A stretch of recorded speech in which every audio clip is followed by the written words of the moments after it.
Brothers, friends, and all of our viewers from around the world, I welcome you to the inaugural House of Alpha Week. This is the start of our fraternal year, and we're so delighted to have so many past general presidents, our current general president, Brother Dr. Everett B. Ward. And I want to take this point of personal privilege to say hello to our new general president-elect, Brother Dr. Willis Lonzer. Folks, my name is Joe Paul, and I proudly serve the greatest fraternity in the whole wide world, Alpha Phi Alpha Fraternity Incorporated, as the Executive Director and Chief Operating Officer, and we're excited about this evening. Well, House of Alpha this is the first time that we're doing House of Alpha. This is our inaugural event, and the theme for the day is the architects of this house. What's special about today is for the first time in a long time, we have all of our past general presidents and our current general presidents all in one room. What's amazing is we didn't have to spend 10 cents to get them there. What's even better is we're excited about a conversation that we're going to have with all of our general presidents. And we know that you're excited about this. I don't want to take too much time. The night belongs to our general presidents. Without further ado, I want to introduce our moderator for this evening, our good brother, Dr. Gregory J. Vincent. I want to tell you a little bit about him. Brother Dr. J. Vincent currently serves as Professor and Executive Director of the Education and Civil Rights Initiative at the University of Kentucky. From 2019 to 2020, he served as the 48th Grand Sire Archon, CEO and Chairman of Sigma Pi Phi Fraternity, the Boule. Founded in 1904 as the first African-American Greek letter fraternity. Prior to being unanimously elected, Dr. Vincent served as the 27th President of the Hobart College and the 16th President of William Smith College in Geneva, New York. Dr. Vincent received his law degree from the Ohio State University Moritz College of Law in 1987 and his doctorate from the University of Pennsylvania in 2004. For his service and community engagement, Dr. Vincent has received numerous awards and recognition. In 2016, he was named the Educator of the Year by the University of Pennsylvania. In 2012, he received the Ohio State University Moritz College of Law Distinguished Service Award. Mayor Stephen Adler and the City Council named June 13, 2017, Dr. Gregory J. Vincent Day in the city of Austin. Can you tell that he's an Alpha man? Archon Vincent, Brother Vincent, is married to Miss Kim Wilson Vincent, an attorney in private practice where she devotes a significant part of her practice to child protective services. In 2017, Texas Governor Greg Abbott commissioned her a Yellow Rose of Texas for outstanding work in child advocacy. They're proud parents to 2 daughters and 4 sons who are graduates of LSU, Xavier, Spelman, University of Texas, and Georgetown University, Morehouse, Berklee College of Music, and Lake Travis High School. Brother Dr. Vincent, you're not that busy, I can tell. We're so glad that you agreed to moderate this the panel with our esteemed past general presidents. This is the first time that we're doing this virtually, and are you excited? I am very excited. Let me just take a moment to thank both you and General President Ward for your innovation and your commitment to kick off this fraternal year in such a great style and to really tap into our really most coveted treasure, our past general presidents. Absolutely. We're so excited. And Brother Dr. Vincent, the show is yours. The floor is yours. I want to get out of the way so we can let our past general presidents speak. Folks, thank you so much. It's House of Alpha Week. We're here from September 1st through September 7th. The floor is yours, Brother Vincent. Thank you. My brothers, friends, fellow viewers, we are so very pleased that you have taken the time to join us this evening for you to connect with the leadership of Alpha Phi Alpha Fraternity Incorporated. I can tell you that collectively, this is our source of power and inspiration. We are in challenging times, yet for 113 years, Alpha Phi Alpha Fraternity has answered the call for racial justice and for this Constitution to live up to its true meaning. We are living in unprecedented times where we're dealing with the dual pandemics of both structural racism and COVID-19. Yet, as our General President has mentioned and stated so persuasively, we are answering the challenge of the fierce urgency of now. And we will be inspired by our past general presidents as they share their wisdom and their advice and action plan so that we can address these unprecedented challenges. And so it's my honor to introduce our past general presidents. We are honored to have most of our general presidents here, and I will start with our 25th general president, the Honorable James Williams. I am so honored because he was a mentor of mine. He served with distinction as the Attorney General for Northeast Ohio and served as a distinguished jurist in Northeast Ohio in the Akron area. But what I will tell you, he was so generous with his time, and his legacy can be felt today, even as he initiated and led the Alpha Homes Initiative, as well as the Alpha Education Foundation. And so I would like to recognize our 25th General President, the Honorable James R. Williams. I am also honored to recognize my mentor, the man who signed my shingle, the 27th General President, Brother Dr. Charles C., and we all know that the C stands for cash, not credit, Teamer. He served with distinction as our 27th General President, as a 1951 initiate of Alpha Phi Alpha fraternity through Alpha Phi chapter at Clark Atlanta University. He has had a distinguished career in both business, higher education, and civic life. He has been a groundbreaking business executive. He has led many civic organizations in the New Orleans area, and he also holds a distinction as the only general president who also served as the Grand Sire Archon of Sigma Pi Phi fraternity. It is my honor to introduce Brother Dr. Charles C. Teamer. Thank you very much for that gracious introduction. As we begin our discussion this evening, let me remind everyone that one of the things that has been a part of Alpha for all of these years is no one will do for us what we can do for ourselves. And I think that's a good statement as we start today. Alpha chapters, alumni in colleges throughout the world have always been indoctrinated to help our community. Like many of my Alpha brothers, I happen to be a life member of Alpha Phi Alpha, and my life number is 708. I have been a member of Alpha Phi Alpha all of my adult life. And I recognize that the challenge remains for us today to identify and provide sources of support for the minority community. And I am suggesting that the Alpha chapters all over the country will continue to work to bring support to the men and women of this country. And with that, I will conclude my remarks. Brother General President, we appreciate that. And I want to just delve in a little bit about your background. For over 6 decades, you have been a business, civic, and educational leader in the New Orleans community, and you played a major role in the rebuilding of a post-Katrina New Orleans.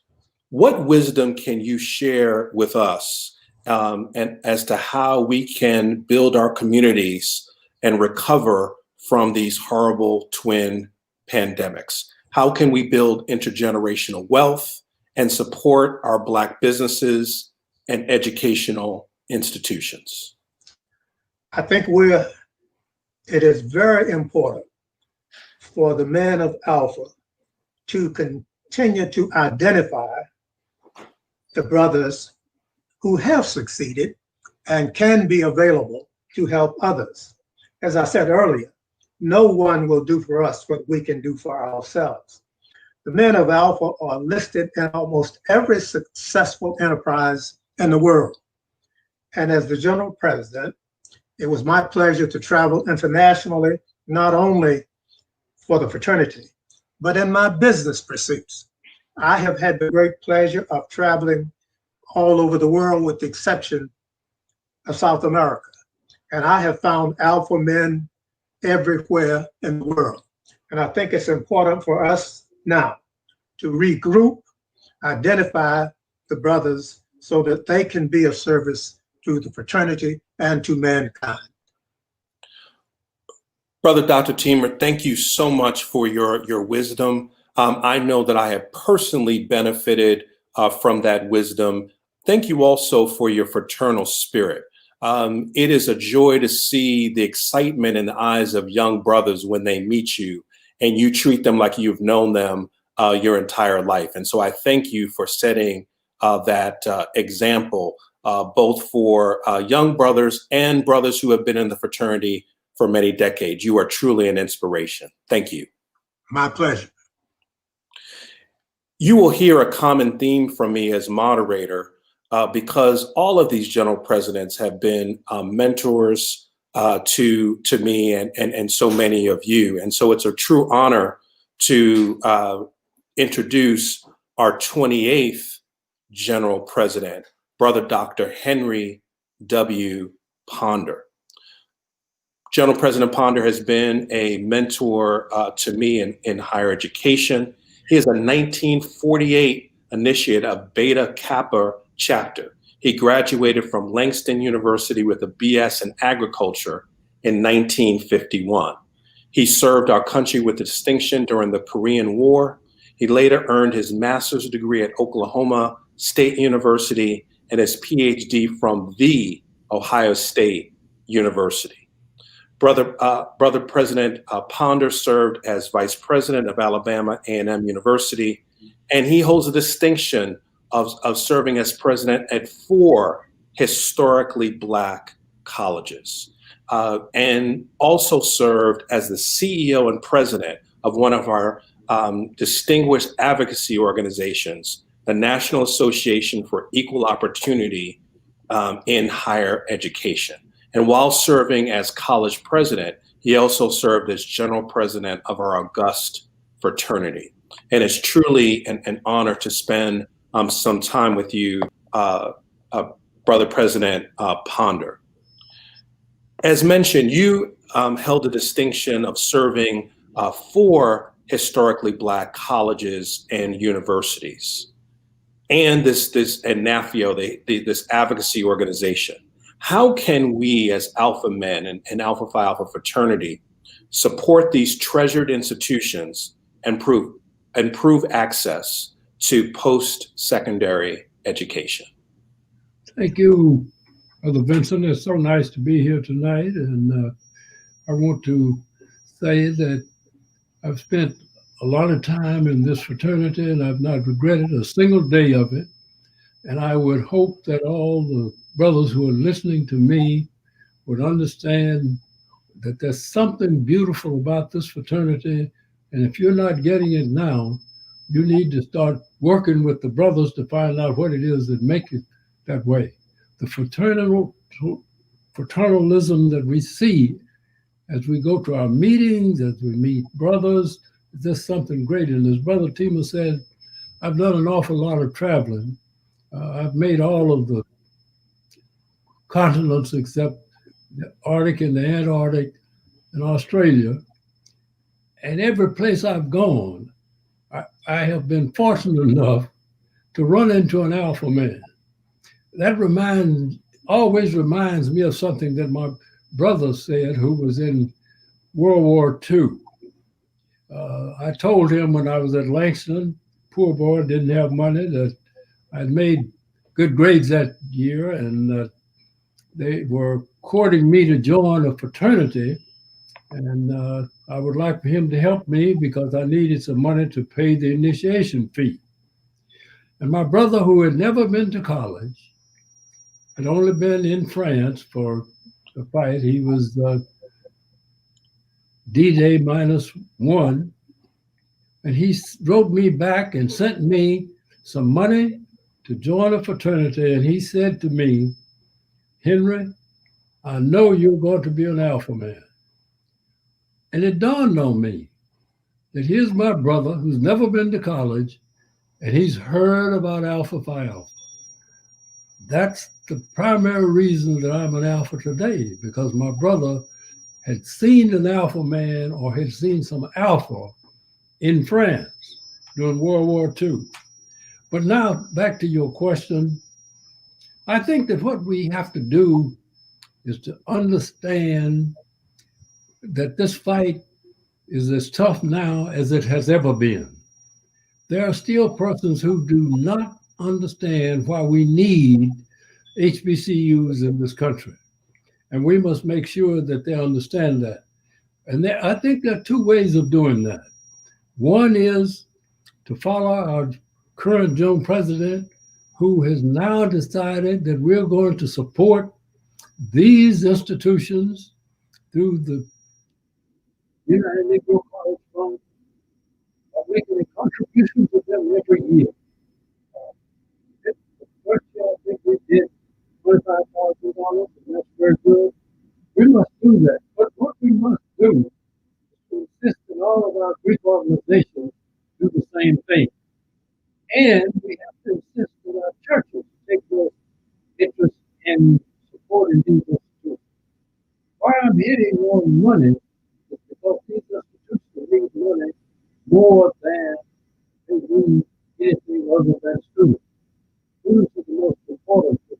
The other thing is that we have to understand that anything that our children, that the children that we run into, be involved in terms of a major, anything. There's an African American college and university that can meet this need. Veterinary medicine, engineering, whatever it is. And I think we need to tell students right up front that this is a good place to go. And most of all, we should try to make sure that every youngster that we have is at least aware of these institutions. At least we can do that when we speak out. So I think that we have to provide them with students and with money.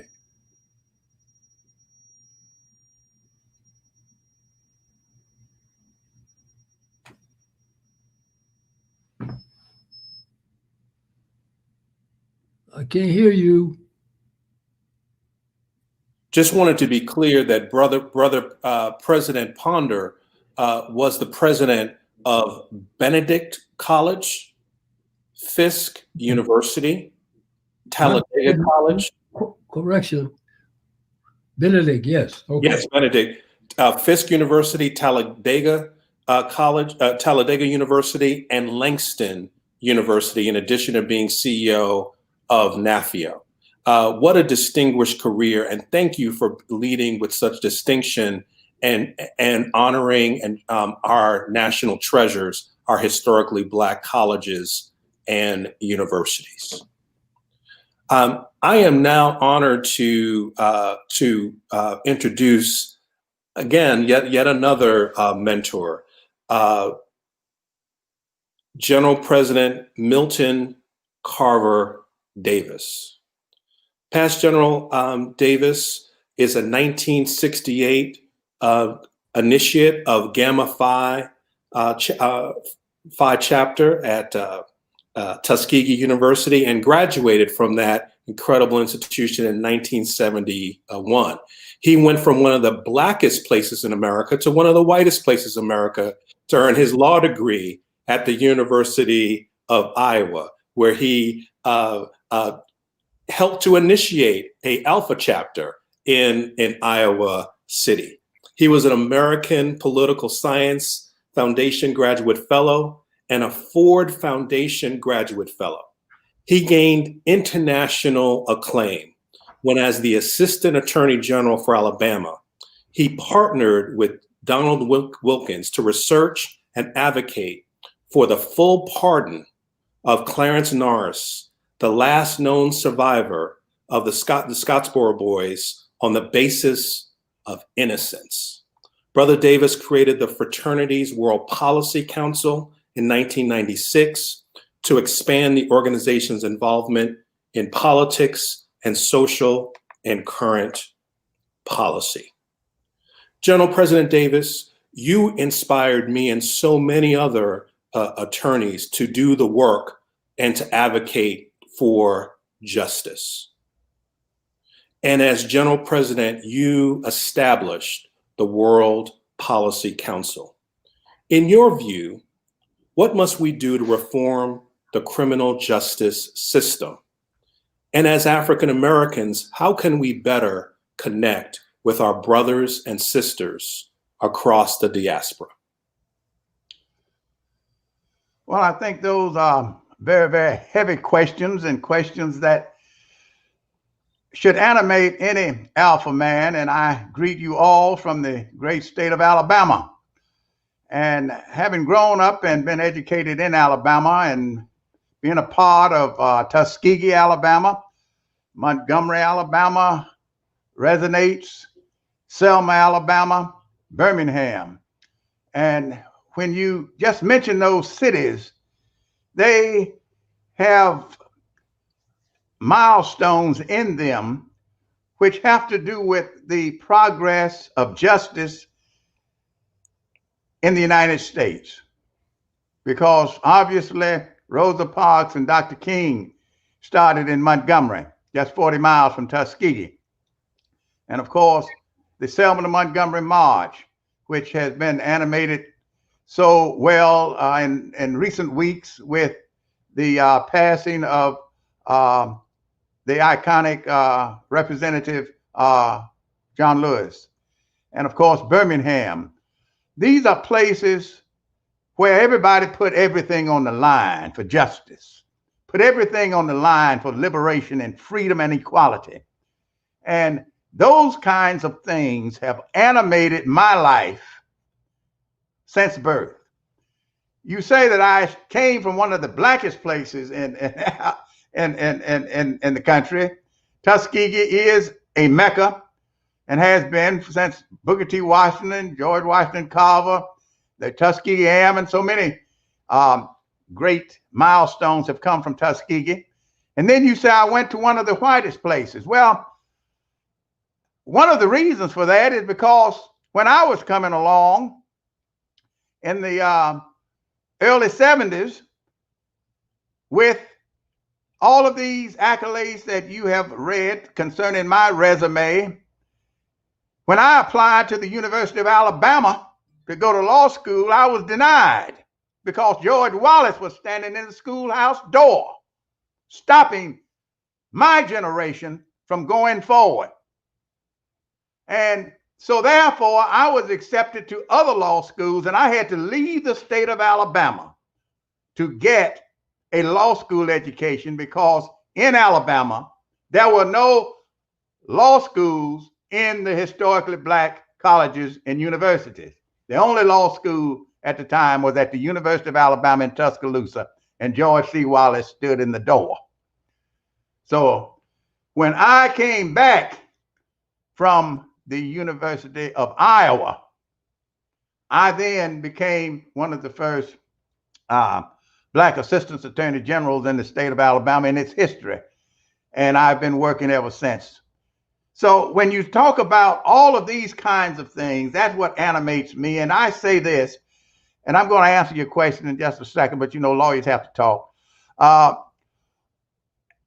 Alpha Phi Alpha mission is what all of us should have to undergird all of our thinking. We develop leaders, we promote academic excellence, and we stand for advocacy. Advocacy in all things that are uplifting to our communities.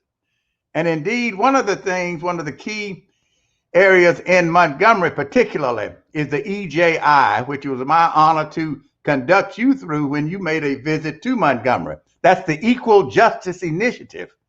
Brian Stevenson, and many of you know him, has established that. That is a national initiative to help poor, underrepresented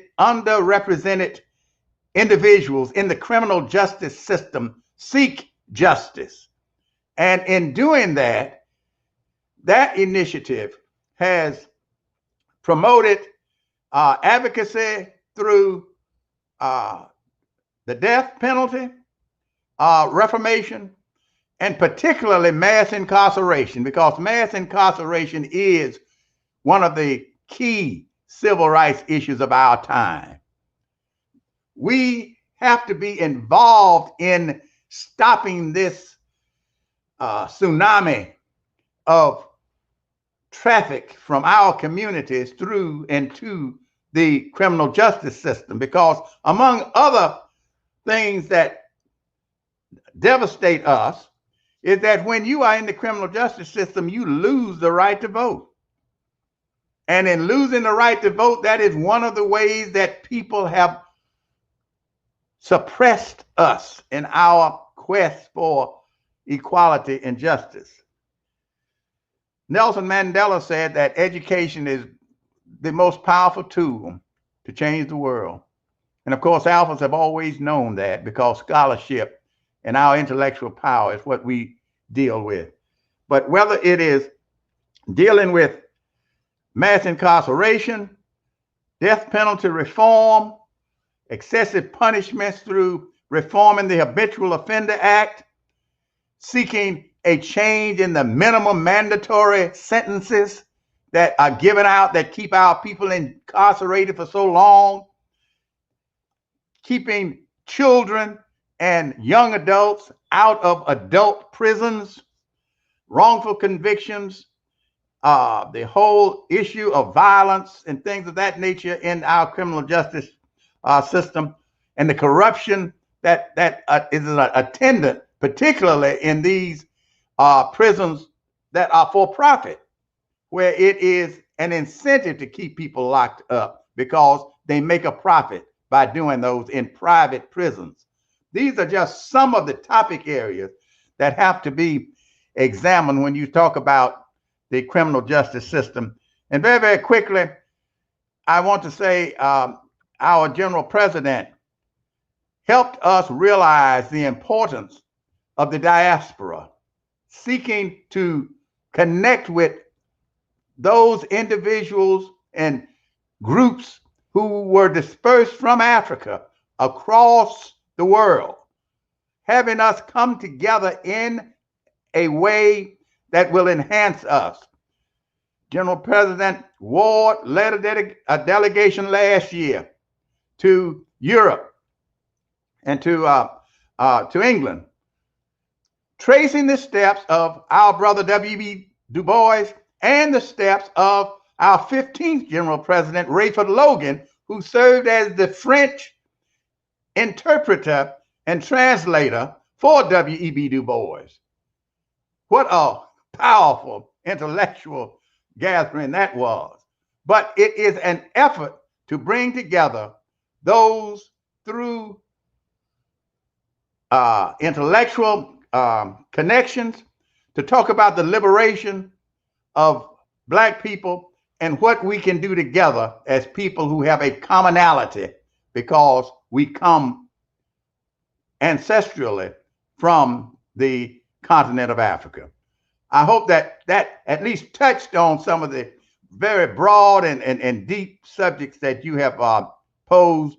And it is a pleasure for me to join my fellow past General Presidents in this conversation.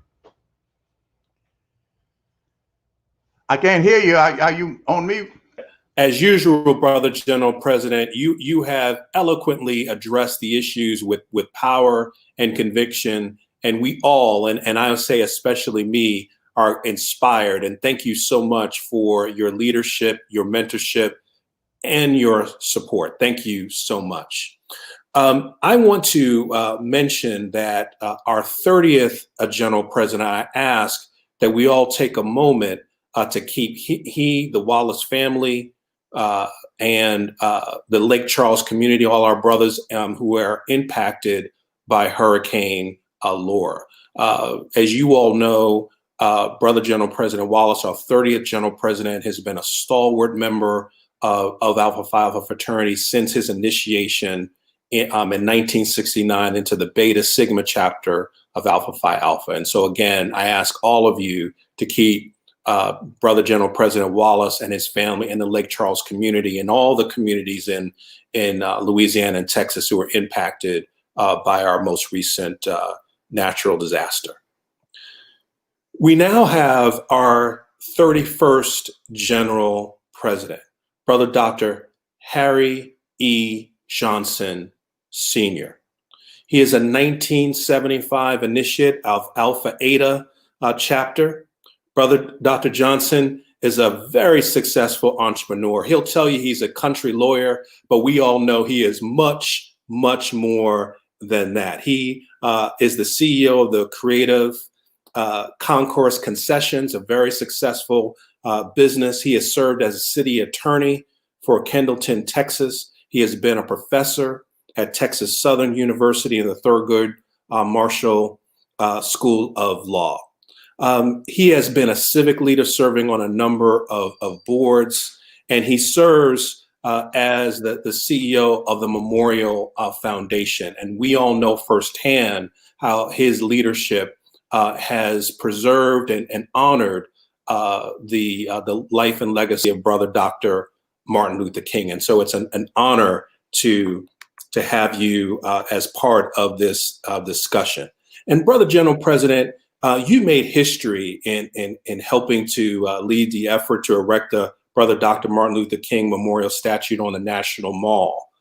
We have witnessed communities and institutions remove racist imagery that glorified white supremacy. As a national civic leader and the CEO of the Memorial Foundation, how can we use imagery in public spaces to reflect a more inclusive and equitable history of the United States? Well, good evening. Thank you so much, Brother Vincent, for allowing me to be here tonight. Thank you to all our guests and brothers who have joined us, and especially our colleagues and my colleagues who have joined us before who will come after me. There's no question in my mind and anybody's mind that we have seen in this country a epidemic proportion of young people getting involved and understanding that things must change. You're not going to be able to relegate these young people who we raised, our kids, our grandkids, to understand the world as a global universe. They don't want to see the racist artifacts of the past sitting on a corner as they walk by. They don't want to see the spaces being used in public spaces that were used as tactics of racism, as terrorism. They want to see the whole country and world because we raised them differently. They want to see a unified body of people, of God's people, who understand that there really is no difference between black, white, red, and brown. We all bleed red. Number one, we actually understand that we built the Martin Luther King Memorial for the sole purpose of bringing people together.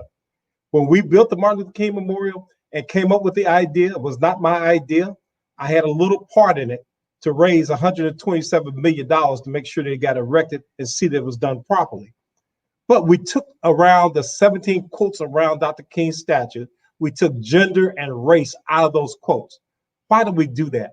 Because we believe that in 25, 30, 50 years, maybe even 100 years, we will not be talking about gender nor race, but talking about the global humanity of mankind. We have to understand that the Martin Luther King Memorial has become the epic center for young people to come and reflect and talk about peace in this country. But not just peace in this country, peace around the world. People are tired of the racist attitudes that go on. In Europe, when people play sports, they're throwing bananas at them and other things of racism. They do not want to see any artifacts from the Civil War talking about we're separated from the Union. We're not separated from the Union. This is one, the United States. The Martin Luther King Memorial has become the 5th most visible memorial on our nation's mall. Why is that? Because Dr. King, and we honor him and honor heroes like Dr. King, not for who they are as a person, but for the ideals that they had. Dr. King had the idea and ideals that we as a people will get to the promised land together, that this country can be great if we all are in the same boat together. That's why we built the Martin Luther King Memorial. That's why when you see protests around the country, and especially in Washington, D.C. just last week, When they left the Lincoln Memorial, they came over to the Martin Luther King Memorial. After the George Floyd incident, people were terrorizing and breaking up memorials, putting paint on some of the memorials in Washington, D.C. The one memorial that they did not touch was the Martin Luther King Memorial. They came there, they knelt down, they prayed, and honored Dr. King for who he is and who he was for this country. I've heard many members of Congress, especially Congresswoman Barbara Lee, told me one day, Mr. Johnson, sometimes at night when I can't sleep, I go over to the Martin Luther King Memorial and just read the quotes and ponder and think. That's why we built the Martin Luther King Memorial, and that's why we have something like that for kids, our kids and grandkids, to honor him and people who visit the memorial, not to go and honor a statue of some Confederate general or someone who sent terrorism, racist tactics, and scare tactics to scare us that we were not human beings. Brother General President, we so appreciate your leadership, and we understand that this is a constant effort. And I have witnessed firsthand, serving as a partner with you, that you have provided inspired leadership. And we just heard from you why you have made such a persuasive case for persons to support this national treasure, international treasure. So we thank you for your service. Thank you so much. Glad to be with you tonight. Thank you.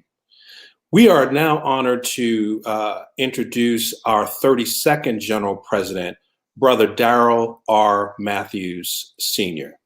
This experienced executive of professional organizations, and including the National Association of Black Journalists, the National Medical Association, and the National Association of Black Accountants, and of course, served with distinction as the executive director of Alpha Phi Alpha fraternity. And I will just say that although the hair looks good now, you had one of the most aerodynamic afros in our august fraternity. And it is a joy to have you as part of us. You were a 1972 initiate of Delta Rho chapter. And I want to talk about your work that you are engaged in today. And it's an honor to work and partner with you, our Brother General President, in this very dynamic time.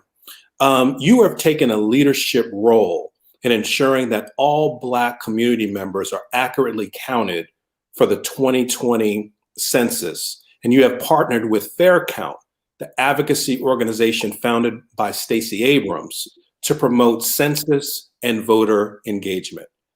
What can we do as Alpha Men and Alpha Phi Alpha fraternity to get out the vote in November and encourage maximum participation in the 2020 census? Well, thank you, Brother Dr. Vincent, for that very gracious introduction. And I want to also thank Brother General President, Brother Everett Ward, and our Executive Director, Brother Joe Paul, for including me among this august group. Civic knowledge and public engagement is at an all-time low. There was a 2016 survey by the Annenberg Public Policy Center that found that only 26% of Americans can name all three branches of government, which was a significant decline from previous years. Not surprisingly, public trust in government is at only 18%, and voter participation has reached its lowest point since 1996. Without an understanding of the structure of government, with our rights, responsibilities, the methods of public engagement, civic literacy, and voter apathy will continue to plague our communities. Working with other community groups, educators, and schools, this fraternity, Alpha, has the mandate, the opportunity, and the responsibility to ensure that young people become engaged and knowledgeable citizens. They're not teaching civics in all of the schools the way they used to. Although they still have a mandatory test, they are not teaching it and not requiring social involvement or community engagement. So it's time for us to take our brotherhood to the neighborhood. Why is the 2020 census important?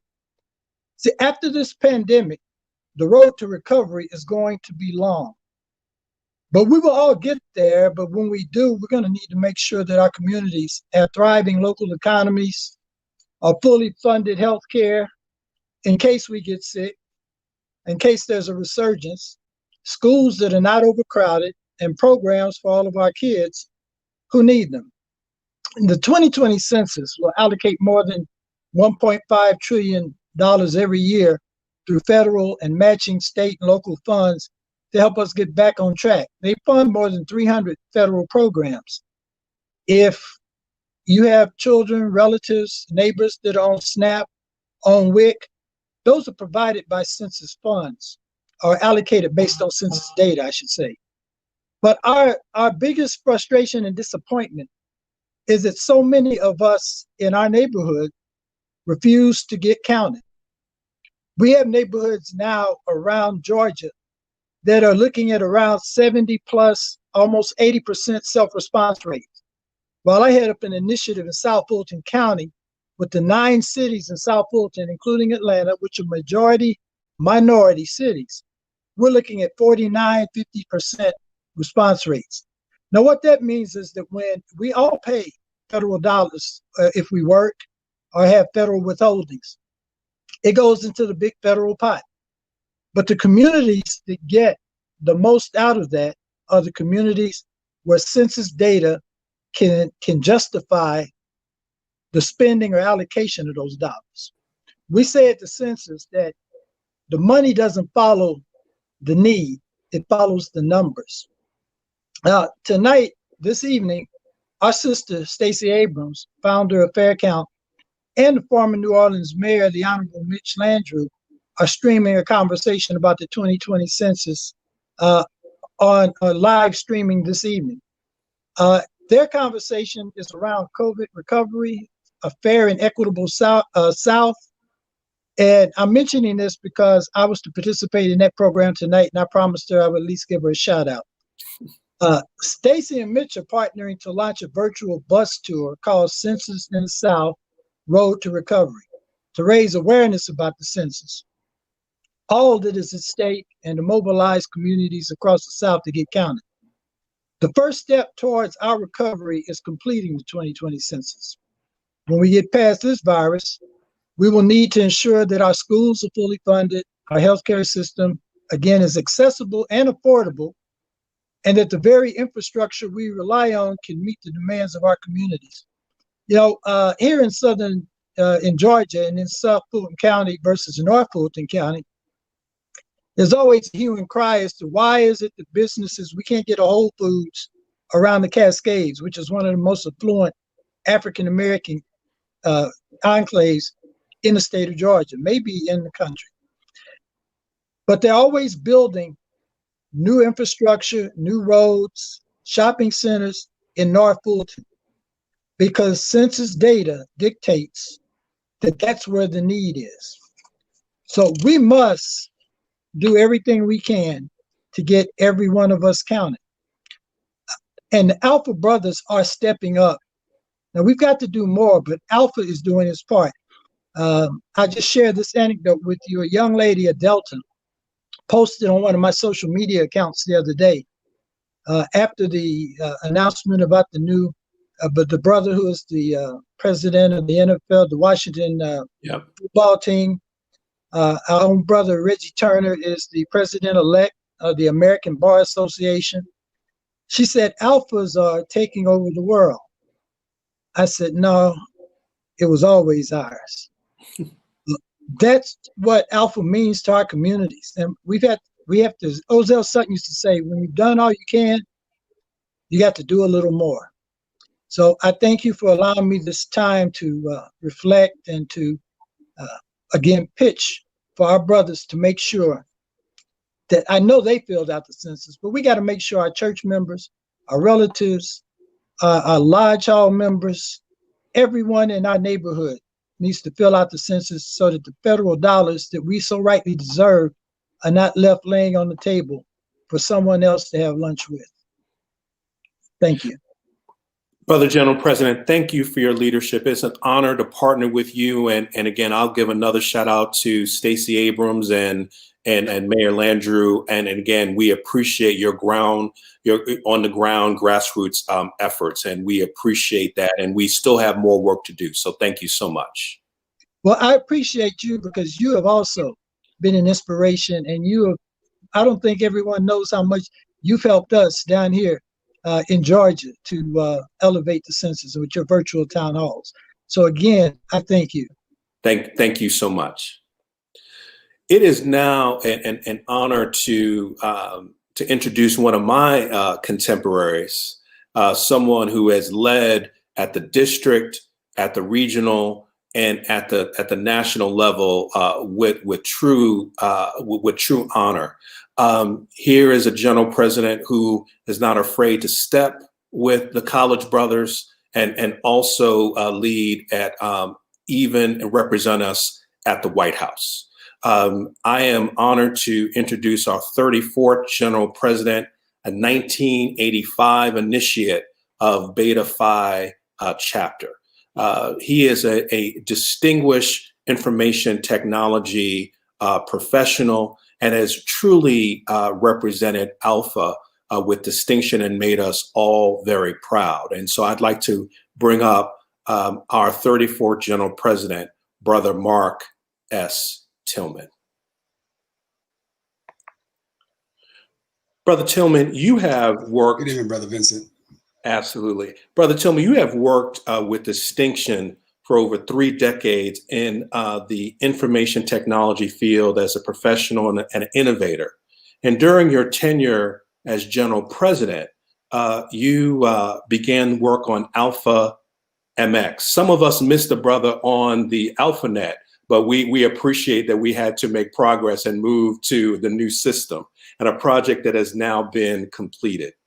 In your expert opinion as an IT professional and leader, how can we leverage technology to best connect our brothers across the fraternity and harness the energy and collective wisdom of our membership?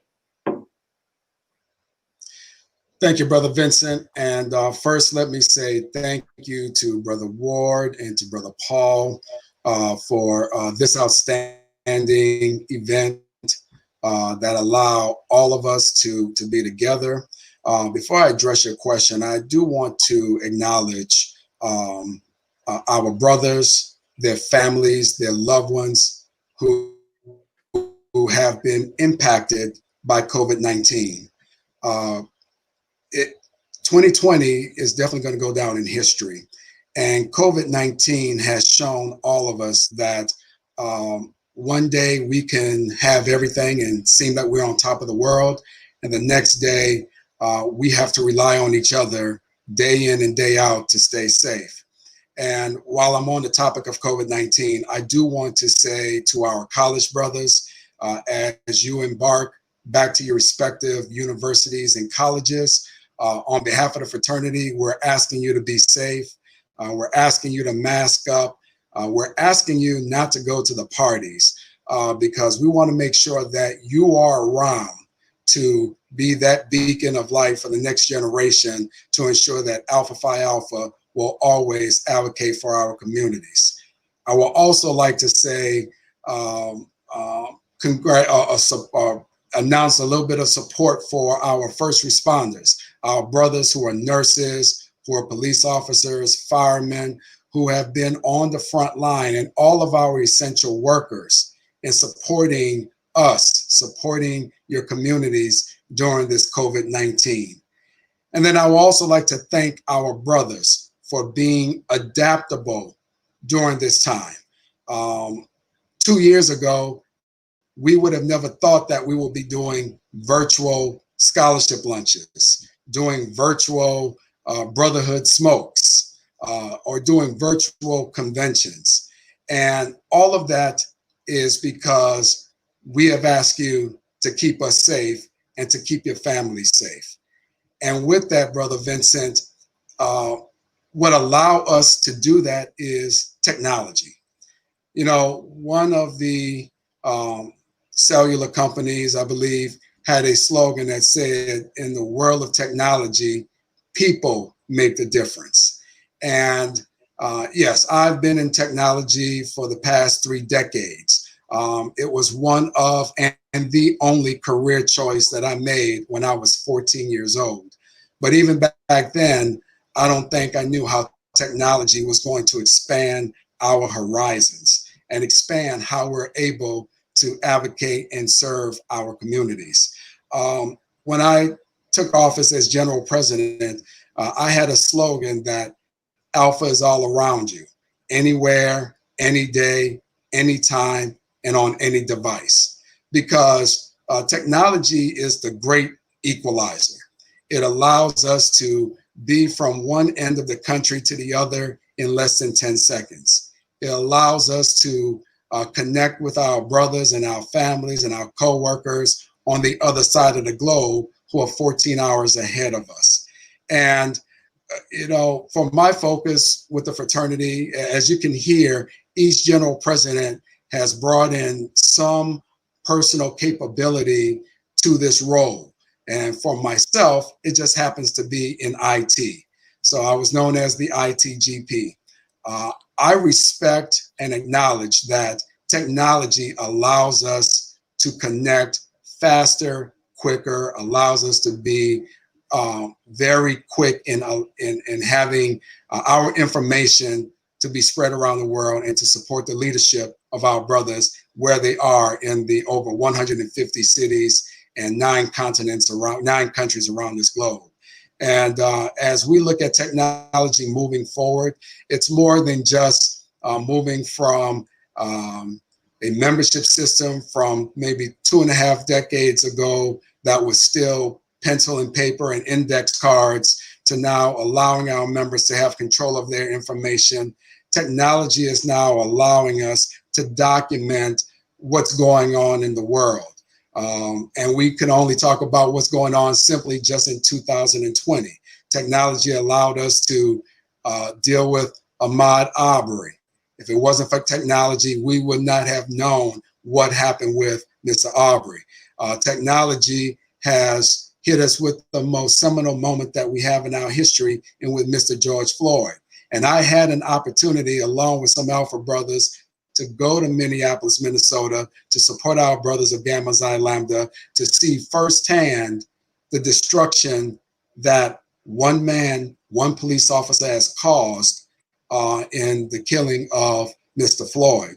And then just last week, technology has now given us Jacob Blake. You know, we have the slogan, say their name. Well, the names are being documented far too often, and technology is that equalizer that is allowing us to know what's happening, to allow us to see what occurred, and then how can we react and then move the world forward. You know, how can we support technology within this fraternity? You know, you have the speaking series of TED Talks, ideas worth spreading. Well, for us, we have Alpha Talks, leadership worth spreading. And it allows us to record our brothers, record what we're doing today, record what we are doing to show that we are developing leaders and we are promoting brotherhood. But it is about service. And Brother Matthews has just stated it. He allowed us to, we are now sharing with the world what we are doing. And technology is allowing us to spread that message. So for us, it was more than just allowing our brothers to vote for our next general president electronically in the world of COVID. We are now in conversations on how we are going to deal with our conventions in the future. And we have just seen two party conventions to deliver virtual conventions. So that means our mindset and how we operate is shifting. And with technology, the shift is quick. And I am thankful that all of our brothers, from the oldest and the most senior brother and the most tenured brother in Alpha to the newest brother that has just crossed simply 6 and 7 months ago, that you have now adapted to the shift. And that means as we move forward, we have to allow technology to be that conduit so that when the next issue occurs, that we're there to record it, but more importantly, we're there to provide our content to show the leadership that we're going to provide to ensure that we end systemic racism, that we support our brothers who are running for elected positions. and that we support our very own communities with the census, with voting. It's very important right now that we have to embrace and engage with what we're doing with the cell phone. It is going to change the world, and who knows what's going to happen in 50 plus years. But with our brothers today, I see all of our brothers on Instagram and Facebook showing what they're doing in their local communities. That's what is allowing us to be Alpha Phi Alpha.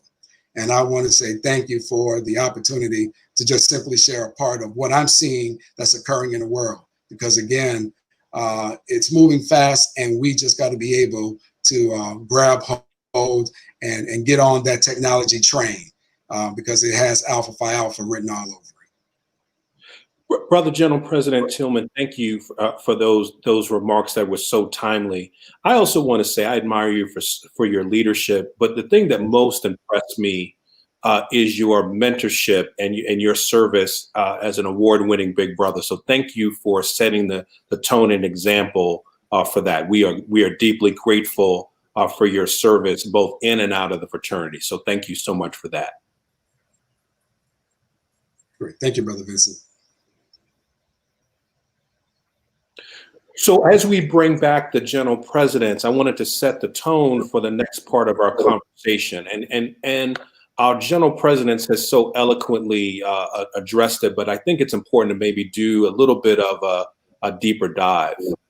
There have been a number of communities that have announced, based on reliable science and evidence, that racism is a public health crisis, and that COVID-19 has exacerbated that reality. And that's why I mentioned that we are experiencing a twin pandemic, and that our fraternity has addressed that. And so I would just ask, on behalf of all of the past general presidents, if one of you could just comment on how we as Alpha men can address this twin pandemic of systemic racism and COVID-19.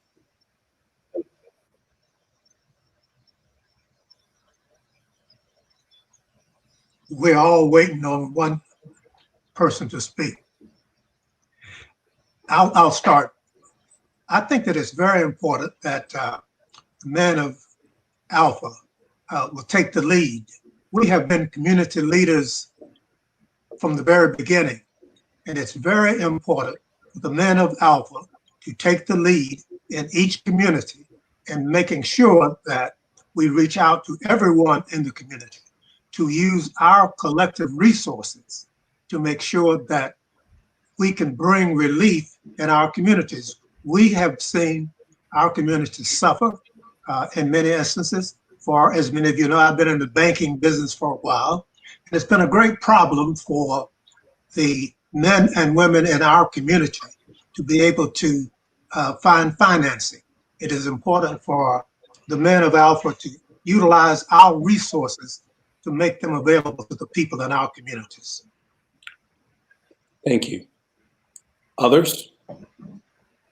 I would simply say this, that we have to understand that our friends and colleagues who don't look like us sometimes don't understand what systemic racism really is. And it's up to us to try to explain to them what it is. Perfect example is this. If in fact an African-American person is the VP of diversity and inclusion and has a budget of $500 million, if he or she has to still report how they spend that $500 million, that's systemic racism. We all got those type of calls from people after George Floyd. I am so sorry to hear what happened. What can I do? I think it's the understanding to tell them what systemic racism really is and how you overcome it. Thank you. General President Ponder. Yes, sir. I think that we have to get all of our people to understand very clearly that education may not be the total answer, but it certainly is a good beginning.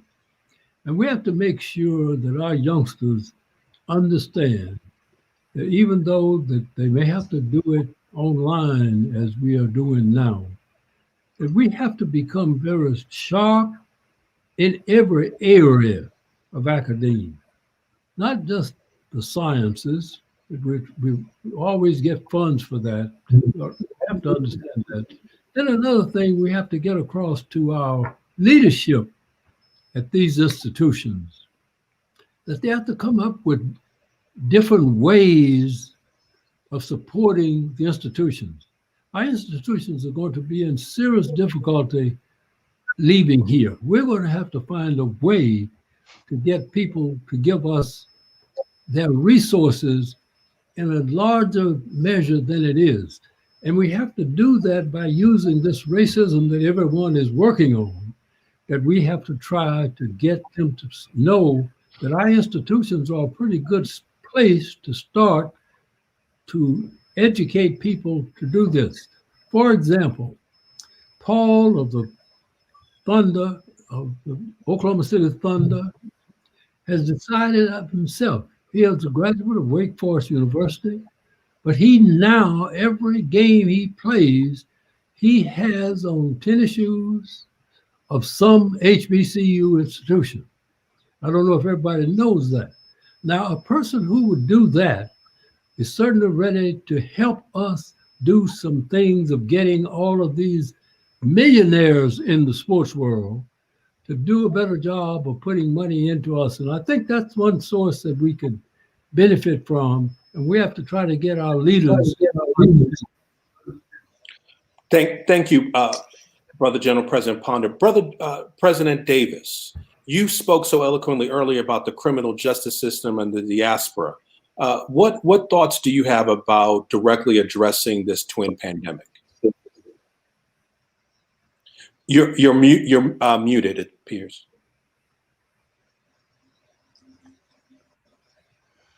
Well, the first problem that I think we have is that we have the lynching of truth in the United States of America. Wow.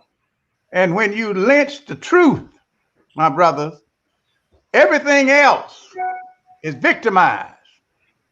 What Alpha Phi Alpha has always stood for, and what every brother who has any connection with this conversation needs to know, is that we as Alpha men must stand firmly for the truth.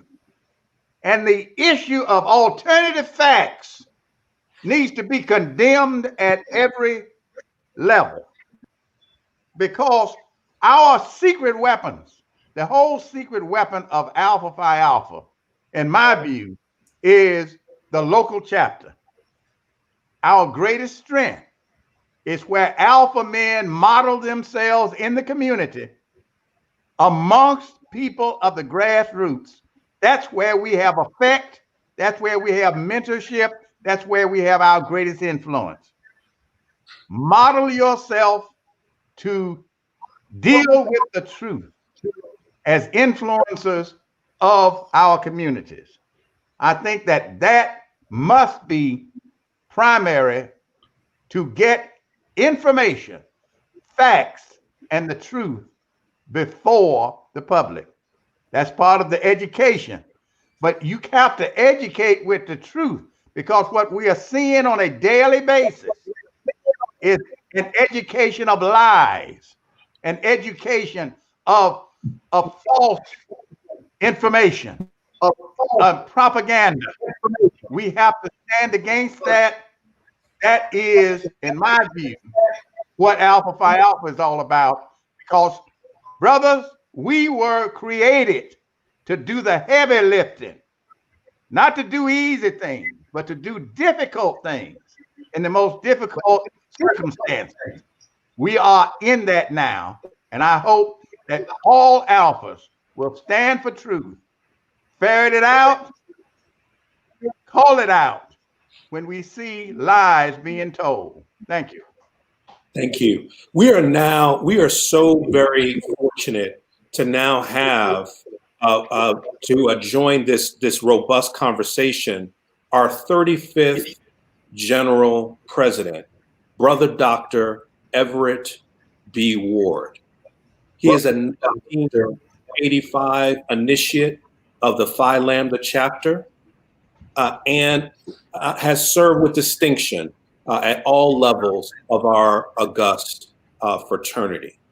Brother General President, you have brought us all together, and we are so honored to be here. So thank you for your leadership. Thank you for your inspiration. And I can, as the moderator, I can say I am so inspired to see this collective wisdom on this screen. And again, as Brother General President Tillman said, it just demonstrates the power of technology. And so I want to give you the opportunity to address your fellow general presidents. Well, thank you so much, Brother Vincent, and to our past general presidents. You know, I was sitting here taking extensive notes as I heard each of the past general presidents, and I just want to review for us what we have assembled in this great vanguard of intellectuals that are known as the general presidents of Alpha Phi Alpha fraternity. We began with Brother Tima, a renowned business leader and respected banker, someone who has built communities as a businessman and as a banker, someone who's highly regarded around the world. And then we talked to Brother Ponda, a brother who has served the distinction of 4 historically Black colleges and is recognized throughout the nation as the leading expert on historically Black colleges and their historical contribution to society. And then we heard from our civil rights attorney, Brother Milton Carver Davis, who has given his life fighting for civil rights in the courts, in the tradition of Thurgood Marshall and Charles Hamilton Houston. So, I mean, we are just honored. And then our 31st General President, Harry Johnson, who was very modest in his presentation, but I want us to all understand that it was at the kitchen table of 3 alpha men in the state of Maryland that said there must be and should be a memorial dedicated to Dr. King on the tidal basin of Washington, D.C. But it was Harry E. Johnson who said that I will take the mantle and see the job completed. And so citizens around the world can now come to the nation's capital and visit and see the testimony of the legacy of Dr. King. And then our Darrell Matthews, who distinguished himself as serving both as executive director of the fraternity, then general president, and executive director of 3 professional organizations founded by and membership of African-American professionals. And then, of course, Mark Tillman, my colleague and brother I had the pleasure to serve with, talked about technology. And oh, it's so true that but for iPhones, we would not know the visible murder of Black men and people of color in this nation. And so with that technology now, we have a new generation who can document the violence of this nation. All of us remember that it was just yesterday that Black men were lynched in this nation for economic and political power. And we are seeing it evolve yet again. And so I am honored to be with our brothers, our past general presidents. And also, as Brother Davis told me at the very beginning, they are looking forward to initiating me into that special organization of past general presidents on January 1st of 2021. They told me that there's a special initiation that I have to go through. So I'm looking forward to that. But one of the things I think is so important that as we begin what is called Alpha Week, and we began a new fraternal year, it is vitally important that we hear from our seasoned brothers who have had the privilege of 113 years. Only 35 men have had the privilege to be general president of this organization. And here we are privileged today to have over 90% of our living general presidents with us. So to our brothers who are listening and participating virtually, This is truly a historical moment. But why it's so important is that these leaders are assembled today to talk about the urgency of now. The fierce urgency of now demands and requires that we come together as alpha men and deal with what we are seeing in this nation. Brother Davis said it as he always does so eloquently: the lynching of truth in this nation and the propaganda that is being given to us on a day-to-day basis. But it was the founding of Alpha Phi Alpha fraternity with the sole purpose that we are scholars, we are leaders, and we are servants.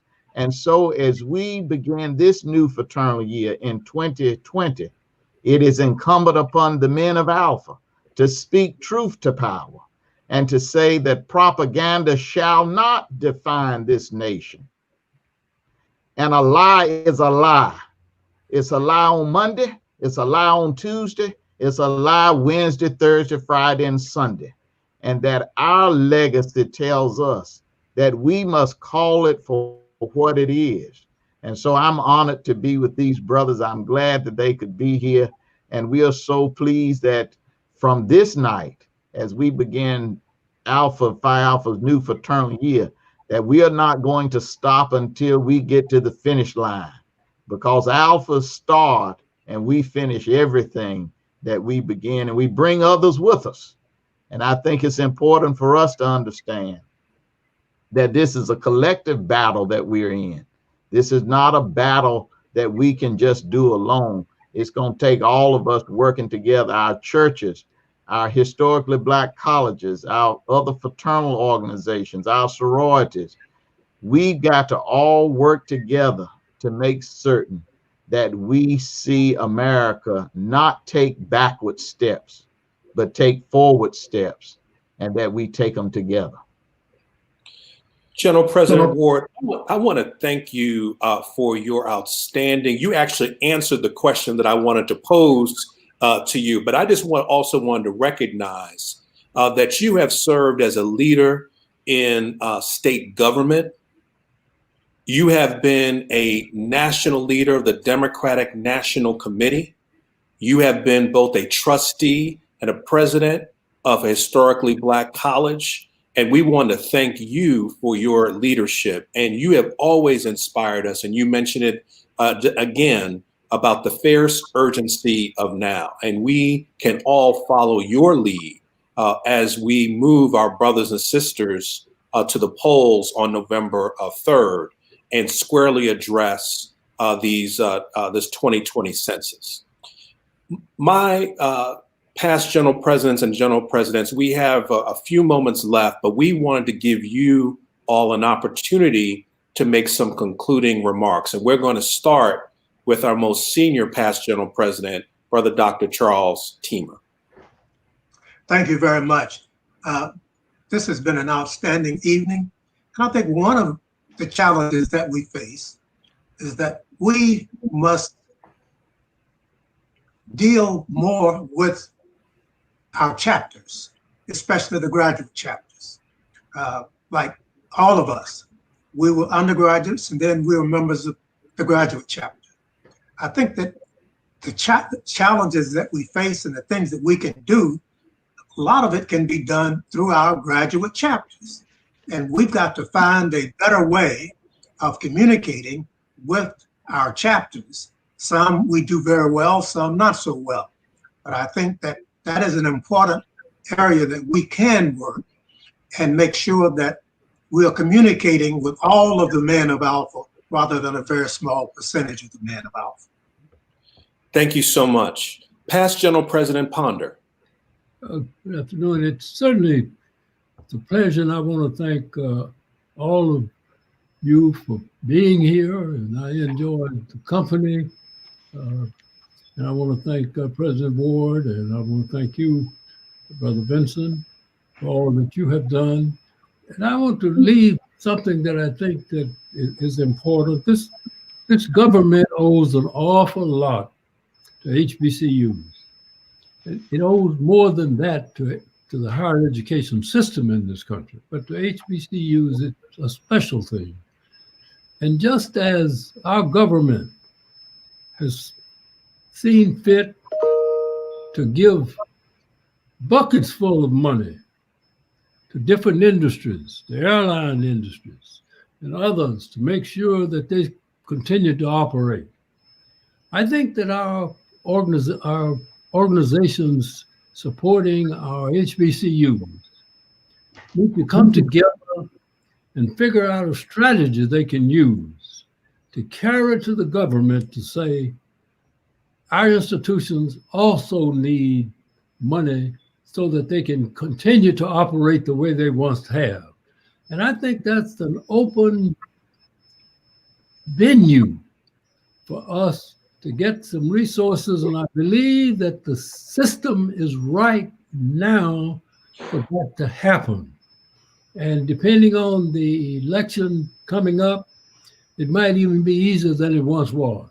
So I would like to close by saying, where we are in the neighborhood and can communicate with the leadership of one of our institutions, try to pass that idea along and see if you can get it going.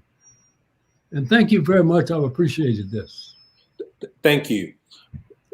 Past General President Davis, I don't know how you can top the fighting the lynching of the truth, but I know you're the only one who can top that remark. So we're going to give you an opportunity to make some concluding remarks. Well, my brothers, I think all those who are in the hearing of our voices, it is not time for small talk, small change, or our spare time.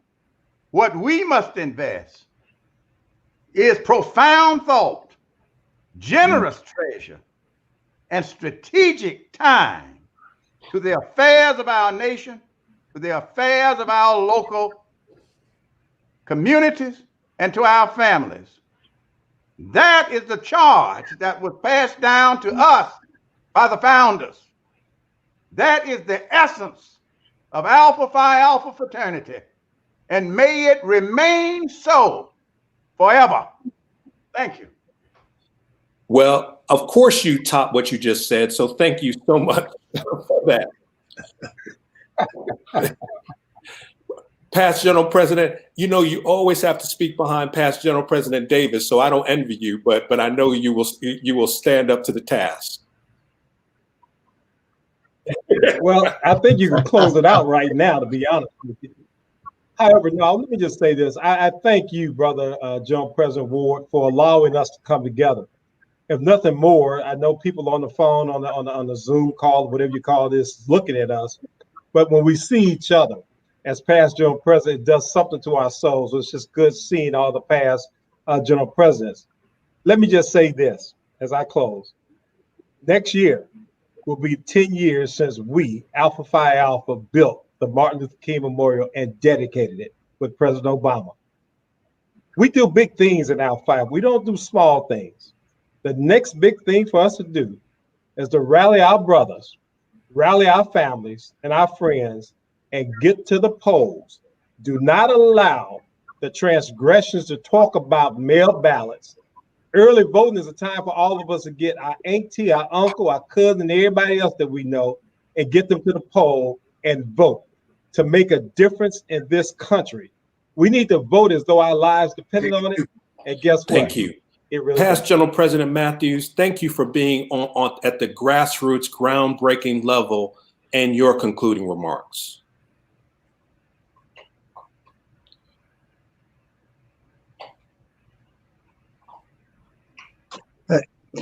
Thank you, Brother Dr. Vincent. I am sitting here in amazement because I have sat at the feet or enjoyed the ear of every brother on this panel. And I am today what I am because just as iron sharpens iron. So I ask every brother within the sound of my voice to reinvest in the concept of brotherhood. I see so many discussions, spirited discussions in social media and in person. But we are here because of each other. and we do have a charge. And I'm going to follow up with what Brother Johnson just said. Not only vote, but fill out your census, because that's our money. It's due back into our communities. Let's not fall for the okie doke.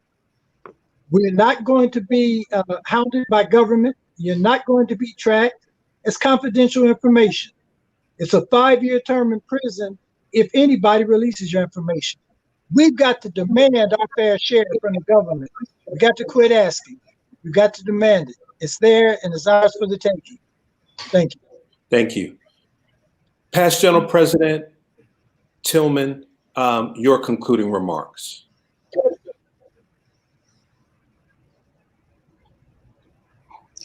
Thank you, Brother Vincent. Again, thank you, Brother Ward, for this opportunity, and to my brothers who are my partners in service, that I always say we are the sentinels of the fraternity. We do not have the opportunity to hear our Jews, but we're the closest thing to the Jews because we have been given a charge passed on by the founders of this organization to lead this organization.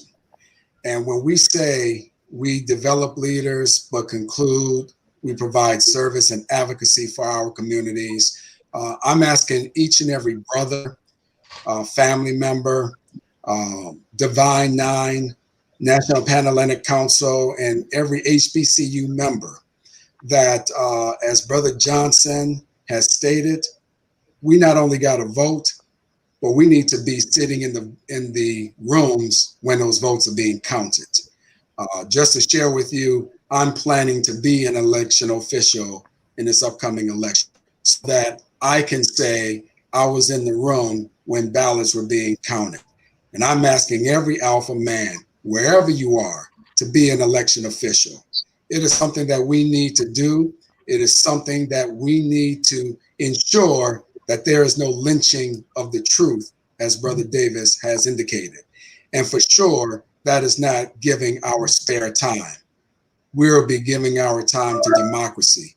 And that's our job right now. We have one singular focus. Not think about the short term, but think about the long game and what history may be made come this November. Thank you. Thank you. Thank you. Please note that this is not going to be just talk. We know that because of this inspired leadership and the work at the college level, the alumni level, we are going to continue to do this work. We will end the Ward administration with a flourish to honor his outstanding work. And as we move into the Alonzo administration, I am confident that we are going to answer the call to action. And the last voice you're going to hear is from our president, Everett B. Ward. He will close us out. Thank you, Brother Vincent. And again, Brother President, thank you so much for being here tonight. Each morning that I wake up as your General President, there's one thing that's on my mind every day. What's on my mind every day is how we are going to make the day better for the next generation. We have been handed a beneficial leadership to always do everything humanly possible to make life better for those yet unborn. I'm asking every alpha brother in the world, as your General President, to join me and to join our alpha brothers, that we are going to participate in this election and in this census unlike any other time in American history, because a voteless people is a hopeless people. But more importantly, what I'm asking us is that we lead the charge to make sure that Black men are not continued to be shot down in the streets of America and murdered like dogs. That we, the men of Alpha Phi Alpha fraternity, shall lead the charge to make certain that we end this senseless, emergence of a racial war that is being promoted from the highest level of government in this nation. Somewhere they told me that there are no backward steps, and I'm determined that I shall never go back to second-class citizenship for the convenience of someone's political agenda. So on November the 3rd, let the word go forth that the alphas will be at the polls and that we will be there voting. We will be there protecting the right to vote. We are going to be there with our communities, and we are going to make certain that, as Dr. King said so eloquently, the fierce urgency of now demands that we take a strong position. This is not a time for complacency. This is not a time for people who are timid and afraid. This is a time that we stand firm and march onward and upward. And so to our many people who have been marching in the streets of America, I say confirm your American democracy and march to the polls on November the 3rd. And that's where Alpha Phi Alpha will be. And we're going to make certain that this nation never goes backwards, because the men of Alpha Phi Alpha fraternity was standing at the gate, and we are going to protect this nation from the days of yesterday, because as Brother Davis said, we got to see the lynching of the truth in American society. God bless you. God bless this fraternity. And let's stay onward and upward always. Thank you, my brothers. Thank you. Ladies and gentlemen, my brothers of Alpha, history was made today. I want to say a special thank you to our distinguished panel of past general presidents and our distinguished president for their incredible words and the amazing value that they continue to add to our dear fraternity. I want to say a special thank you to our moderator, Brother Dr. Gregory Vincent, for his incredible work navigating the conversation. Now, this is how you kick off House of Alpha Week, my brothers. The doors of House of Alpha are open, and we invite you to come back to the house. Please understand that the House of Alpha is not the same without all of our brothers in it. That's why we want you to come back to the house. On behalf of the greatest fraternity in the world, I proudly serve as the Executive Director and Chief Operating Officer. I'm Joe Paul. Thank you all for your support and for joining the conversation. For more information about all the incredible work that we continue to do all around the world, please visit our website, www.apa1906.net, or follow us on social media at APA1906 Network.